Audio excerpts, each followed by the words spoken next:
और देखिए ईरान की मिसाइलों ने तबाही मचाई है और इजराइल के नेगेव क्षेत्र में तबाही मचाई है। तो ईरान की मिसाइलों ने कहां कहां इस वक्त तबाही मचाई है उसमें आप देखिए नेगेव भी शामिल है।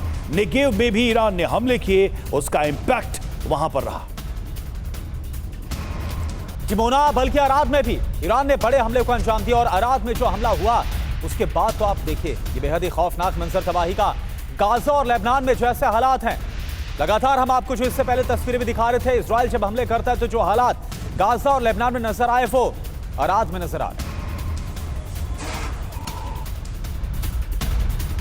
और आगे बढ़ें और आपको अराद के बाद, अराद में जो हमला हुआ उसके बाद की खबर यह है कि वहां पर इमरजेंसी घोषित कर दिया गया है और अराद में सभी स्कूल कॉलेज फिलहाल बंद कर दिए गए हैं। अराद में घर के साथ कई गाड़ियां भी तबाह हुई हैं, कई घर पूरी तरह से जमींदोज हो चुके हैं, हर तरफ उसका मलबा भी दिखाई दे। और देखिए ईरान के अंदर नतांज पर जो हमला हुआ उसको लेकर ईरान का बहुत बड़ा दावा, क्या दावा है? अमेरिका और इजराइल ने नतांज प्लांट पर हमला किया, यह ईरान का कहना है। आईडीएफ ने नतांज पर हमले से हालांकि इंकार कर दिया। आईए ने संयम बरतने की अपील की है ऐसे किसी भी हमले को लेकर। तो नतांज पर हमले का बदला क्या डिमोना अटैक है? देखिए अमेरिका और इजराइल ने नतांज प्लांट पर हमला किया, यह ईरान की तरफ से कहा गया। नतांज में कोई भी रेडियो एक्टिव रिसाव नहीं हुआ है, यह कंफर्म किया गया। आईडीएफ ने नतांज पर हमले से इंकार कर दिया था। नतांज पर अमेरिकी सेना ने किया था अटैक, यह इजराइल डिफेंस फोर्स की तरफ से कहा गया। आईए ने दोनों पक्षों से सैन्य संयम बरतने की अपील की है। ईरान युद्ध में दूसरी बार नतांज प्लांट पर यह हमला हुआ है। ईरान ने 24 घंटे के अंदर नतांज पर हमले का बदला लिया, जो डिमोना से तस्वीरें भी सामने आ रही।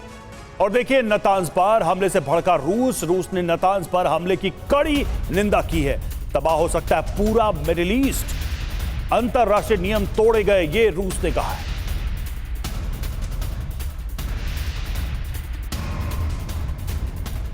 और नतांज पर हमले से क्यों भड़का है रूस? तो रूस ने नतांज पर हमले को लेकर चेतावनी दी है। पूरे मिडिल ईस्ट में तबाही का खतरा है, मिडिल ईस्ट में महाविनाश की कोशिश की गई, ये रूस ने कहा है। नतांज हमला अंतरराष्ट्रीय कानून का उल्लंघन है, रूस की तरफ से यह दावा किया गया है। नतांज हमले के अंतरराष्ट्रीय आकलन की मांग की है।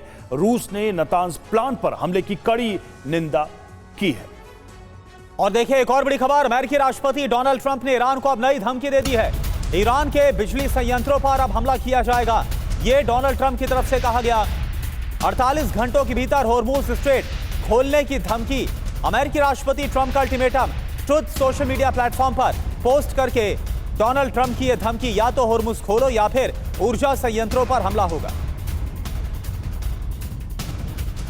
और देखिए हॉर्मुज पर 48 घंटे की मोहलत, क्या है खबर? हॉर्मुज स्ट्रेट पर ट्रंप की ईरान को बड़ी धमकी सामने आई। 48 घंटे में हॉर्मुज स्ट्रेट खोलते ईरान, बिना किसी धमकी के खोले हॉर्मुज स्ट्रेट। 48 घंटे में नहीं खोला तो बुरा परिणाम होगा, नहीं खुला तो पावर प्लांट पर बड़ा हमला होगा। हमले की शुरुआत बड़े प्लांट पर के साथ की जाएगी। बड़ी बात यह है कि इस बार आर पार के मूड में ट्रंप नजर आ रहे हैं। हॉर्मुज पर ट्रंप रुकने वाले नहीं, अकेले ही हॉर्मुज पर हमला मुमकिन है। तो ट्रंप की चेतावनी भी इस बीच हॉर्मुज को लेकर आई। हालांकि ये नई नहीं है, इसके पहले भी न जाने कितनी बार ट्रंप इसी तरह की चेतावनी दे चुके हैं। लेकिन विक्रम जी सर, एक पैरेलल अगर ड्रॉ करने की कोशिश करें, ये जो न्यूक्लियर रिस्क बढ़ा है इस पूरे वॉर में, हमने रूस यूक्रेन वॉर भी देखा था जिसमें रूस के पास न्यूक्लियर हथियार थे, यूक्रेन के पास नहीं थे लेकिन न्यूक्लियर फैसिलिटी थी। ईरान के पास न्यूक्लियर वेपन नहीं है लेकिन न्यूक्लियर फैसिलिटी है। इजराइल के बाद अघोषित तरीके से न्यूक्लियर वेपन्स हैं। दोनों की तुलना अगर करें तो कहां पर न्यूक्लियर जो खतरा है ज्यादा दिखाई देता है, ज्यादा रिस्क में वो जोन आपको दिखाई देता है? रवि जी, जो यूक्रेन और रशिया का कॉन्फ्लिक्ट हुआ था, क्योंकि रशिया एक न्यूक्लियर पावर रहा है आफ्टर वर्ल्ड वॉर 2, जिसके चलते इतना कोल्ड वॉर हमने देखा उस हाइट में। इनके जो वॉरहेड्स थे वो अमेरिका से भी ज़्यादा थे और आज की डेट में भी हैं, डिस्पाइट मतलब जो डीमिलिटराइजेशन हुआ था। तो रशिया एक बहुत समझदारी से उसने काम किया। उसने यूक्रेन के जो साइट्स हैं उसके पास एक दो बार अटैक किया, लेकिन प्लांट में कभी अटैक नहीं किया, फैसिलिटी को उन्होंने अटैक नहीं किया, क्योंकि वो समझते हैं वो न्यूक्लियर एक वॉर का उसके जो आफ्टरमाथ है वो समझते हैं।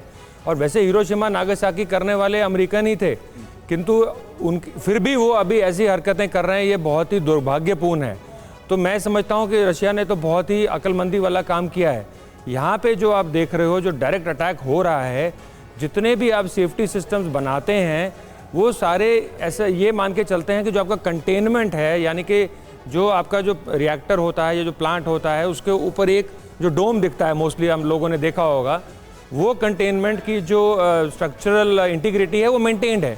काफ़ी सारे सेफ्टी फीचर उस पर भी डिपेंडेंट रहते हैं।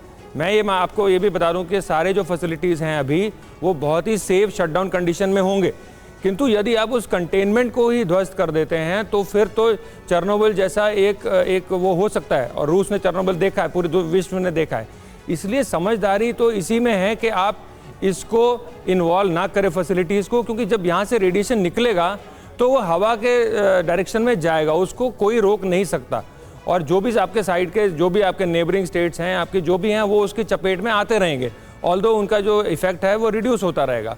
तो मैं ये मानता हूँ कि ये इस ओर तो हमें सोचना ही नहीं चाहिए। जहाँ तक बात रही, देखिए ये वॉर में अभी Ravi ji, there is no rational, everything is fair in love and war, इसका ये क्लासिक एग्जाम्पल है। बस मैं चाहता हूँ कि इसको हम न्यूक्लियर वाले पार्ट को इधर से बाहर रखें। अभी जो लड़ाई हो रही है वो हो रही है पावर, प्राइड और पैरानोइक बेस्ड। ये 3 फैक्टर्स के बेसिस पे लड़ाई लड़ रहा है। अमेरिका चाहता है पावर, अमेरिका ये भी चाहता है कि ईरान अपनी पावर अपनी कंट्री के अंदर रखे, बाहर ना आए।